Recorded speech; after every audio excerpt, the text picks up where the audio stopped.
I'm going to give you a tour of how I organize my seeds. The box is labeled cool because they need a long period of cool conditions to get established. These here, perennials and biennials, I try to find the coolest spot that I can at the end of summer and get them going so that they have quite a few true leaves before fall comes. And the reason I do that is because two reasons. Normally the instructions say to start perennials in spring, but the climate is really harsh here. It would just really be stressful for them and a waste of my time. So I start in the end of summer. It has to be in an AC room or on a really cool floor.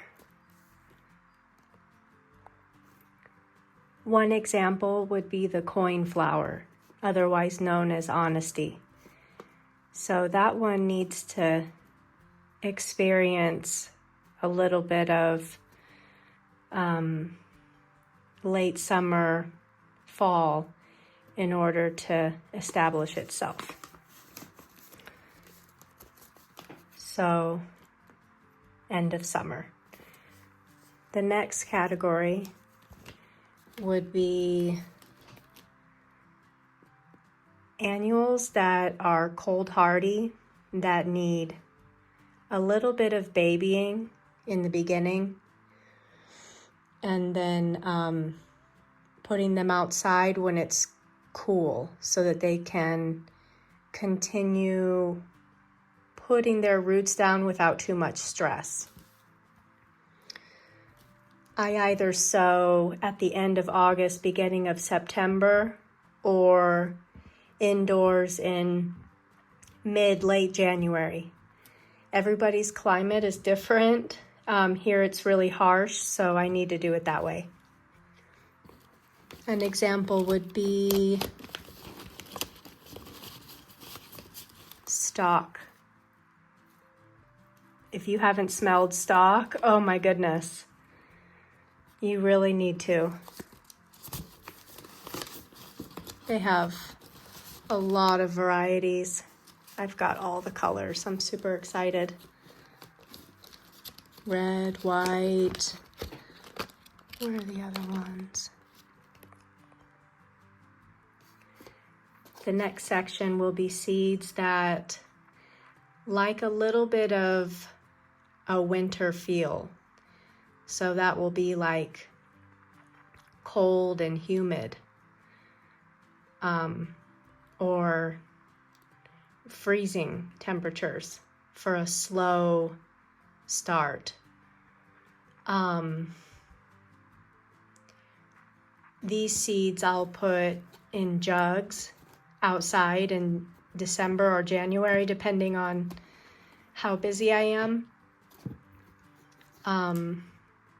Other ones that I put in here that aren't necessarily in need of freeze-thaw would be anything in the Brassica family, because cool temperatures don't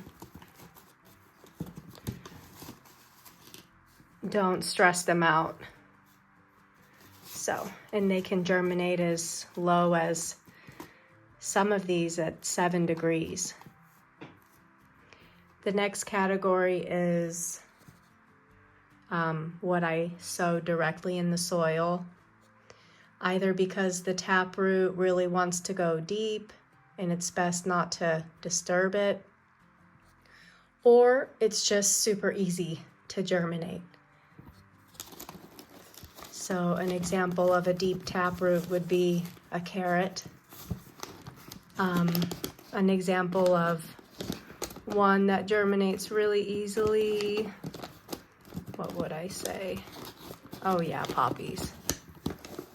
Poppies, super easy. That's when it's not too hot, not too cold. It's kind of, well, these are the dates for me because of my harsh climate. We kind of have a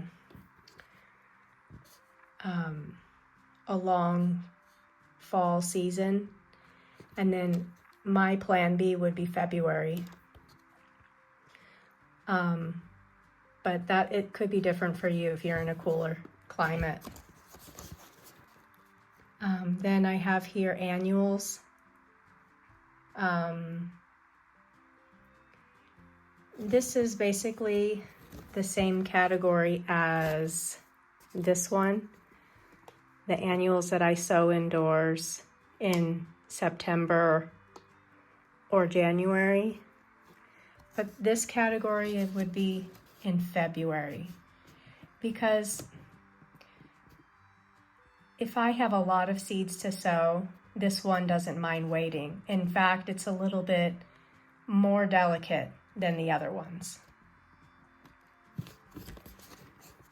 And not only that, maybe they're slow growers too. So,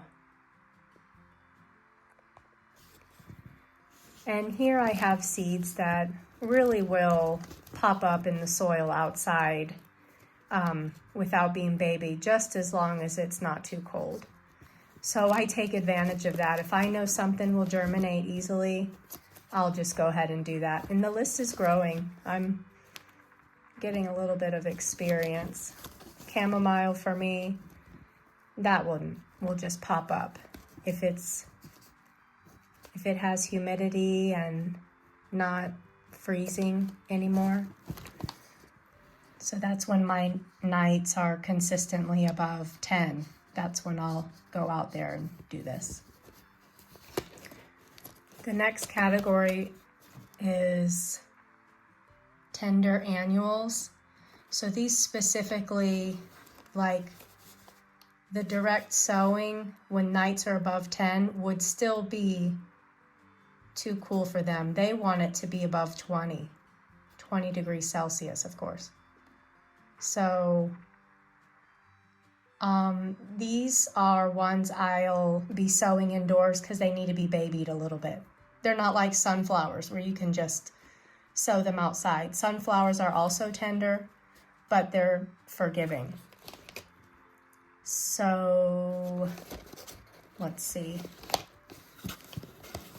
For example, I'm going to sow this one inside the black-eyed Susan vine.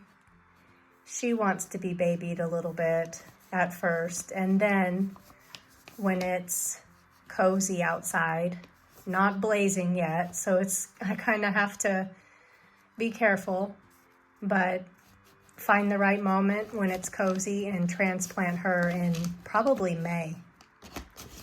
So tender annuals to sow indoors.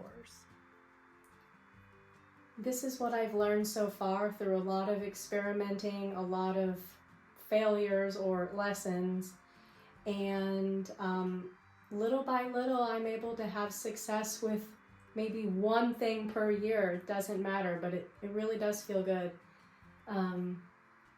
If you have any questions, feel free to ask me and I'll continue sharing what I'm doing. I wanted to give a special, not a shout out because she would never know because my channel's so small, but if you want to learn about growing flowers and kind of like learning how your climate may make it possible for you to grow more than what you think. Mason Zeigler, she teaches about the cool flower concept, and that's basically